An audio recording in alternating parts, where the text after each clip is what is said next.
তারা একেবারে হরি বল। তাই মাগো এই জগতে সংসার বাজে আমার দয়াল নিতাইয়ের মতো আপন এই জগৎ মাঝে কেহ নাই। কেন জানো না, যখন নিত্যানন্দ প্রভু হরিনাম করেছিলেন তখন ওই নবদ্বীপের মাঝে দুজন মহাপাপী ছিল, যার নাম ছিল জগাই মাদাই।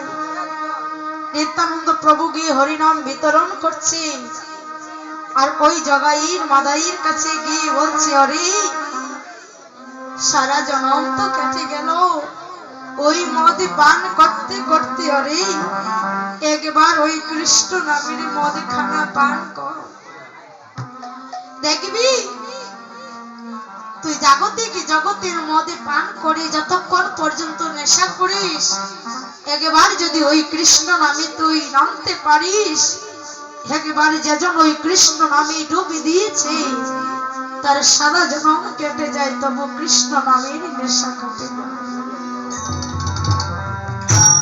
নিত্যানন্দ প্রভুকে যখন এই কথা বলেছে, সঙ্গে সঙ্গে মাধাই কি করেছে, মা মদের হাড়ি নেই, আজ নিত্যানন্দ প্রভুর কাঁধে আঘাত করেছে।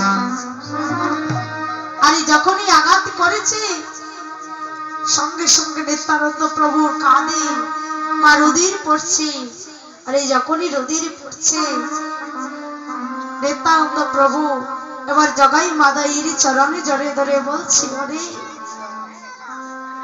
মেরেছিস কলসির কানা, তাই বলে কি প্রেম দেব না?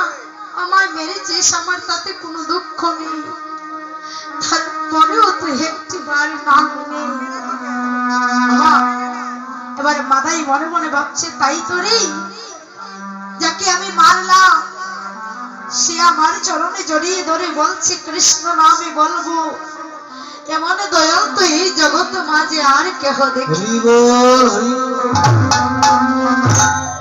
যখনই নিত্যানন্দ প্রভুর গায়ে আঘাত করেছে, অন্তর্যামী গৌর হরি মনে মনে ভাবছেন, এই জগৎ মাঝে আমি সব কিছু সইতে পারি, কিন্তু যদি কেউ আমার ভক্তের অঙ্গে কষ্ট দেয় তাহলে সেই কষ্ট আমি সইতে পারি না।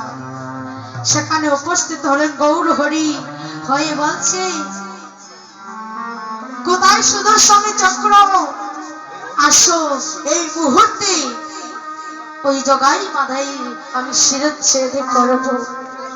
আজ নিত্যানন্দ প্রভু গি আজ মহাপ্রভুর চরণে জড়িয়ে ধরে বলছে, দাদা গৌর হরি, তুমি না বলেছিলে এই কলির যুগে তুমি অস্ত্র ধারণ করবে না, তাহলে কেন তুমি আজ অস্ত্র ধারণ করছো প্রভু?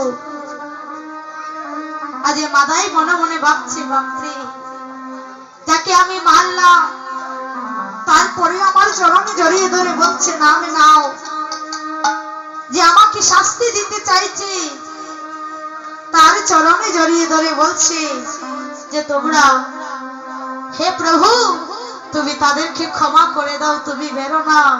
বলে এই জগতের মাঝে তো দয়াল নিতাইয়ের মতো আপন আর কেহ নাই। তাই তো মহাজন বলছেন, আহা, এই জগতের মধ্যে দয়াল নিতাইয়ের মতো আপন আর কেহ নাই, যে নিজের শরীরে আঘাতে পেয়েও কৃষ্ণ নামে বিতরণ করেছে। আজ মহাপ্রভু ডেকে বলছে, অরে নিতাই, আজ থেকে তোমার নাম শুধু নিতাই নয়, আজ থেকে তোমার নাম রাখলাম দয়াল নিতাই গৌর হরি। আজ সেই গৌর হরি এহেন অবস্থা দেখে আজ জগাই মাদাই জড়িয়ে ধরেছে, মহাপ্রভুর চরণে জড়িয়ে ধরে বলছে, প্রভু গো, আমি যে জন্মে জন্মের অপরাধী প্রভু, আমি সাধন ভজন খিচে জানি না, আমি না জেনে নিতাইয়ের কাছে আঘাত করেছি, নিতাইয়ের চরণে অপরাধী করেছি, তুমি আমায় ক্ষমা করো। তখন গৌর হরি বলছেন, শোনো, যদি তোমাদের ক্ষমা করতে হয়, ক্ষমা চাইতে হয়, তাহলে নিতাইয়ের কাছে চাও, কারণ নিতাই চরণে জড়িয়ে না ধরলে কখনো গৌর চরণে জড়িয়ে ধরলে হবে না। আজ সবাই তারা দুজনে মিলে গিয়ে আজ যখন নিত্যানন্দের চরণে জড়িয়ে ধরেছে, সঙ্গে সঙ্গে নিত্যানন্দ প্রভু আজ খুলে করে নিয়েছে। আজ বক্ষ মাঝে জড়িয়ে ধরে বলছি, অরে এবার তো কৃষ্ণ বল। এবার জগাই বাদাই সবাই মিলে আজ উচ্চ স্বরে বলছে, হরে কৃষ্ণ কৃষ্ণ কৃষ্ণ হরে হরে, হরে রাম রাম রাম হরে হরে, হরে কৃষ্ণ কৃষ্ণ কৃষ্ণ হরে হরে, হরে রাম রাম রাম হরে হরে, হরে কৃষ্ণ কৃষ্ণ কৃষ্ণ হরে হরে, হরে রাম রাম রাম হরে হরে।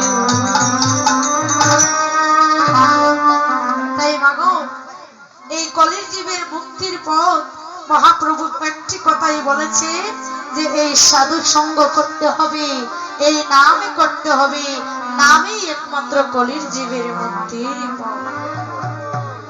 তাই তো মহাজন নেই, এই যে বৈষ্ণব পদাবলী কীর্তন কেন দেওয়া হয় বলেছে, বলে এই কলির যুগে যদি জ্ঞানে দিতে হয়, জ্ঞান পেতে হয়, তাহলে পদাবলী কীর্তনের মধ্যে মা জ্ঞান পাওয়া যায়। কারণ ভগবান কৃষ্ণ বলরামের সাথে কেমন ভাতৃ প্রেম দেখিয়েছিলেন, কেমন করে দাস্য প্রেম দেখিয়েছিলেন, এই পদাবলীর মধ্যেই আমরা সেটা পাই। না হলে তো আমরা সবাই নাম কীর্তনে দিতে পারতাম। তাই মা একটা কথাই বলি সবার চরণে, যেখানেই থাকো যখনই থাকো হরি নাম উচ্চারণ করো।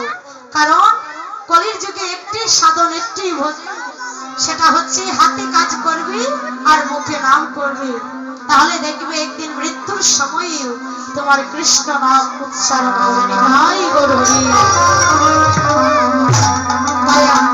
আমি আর বিলম্ব করছি না, লীলায় প্রবেশ করব। আগে আমরা মহাপ্রভুকে আসরে আহ্বান করবো, তারপরে লীলায় যাব। সবাই মিলি পায়রা উলুধ্বনি করবে, এসো নদিয়া বিনোদ এসো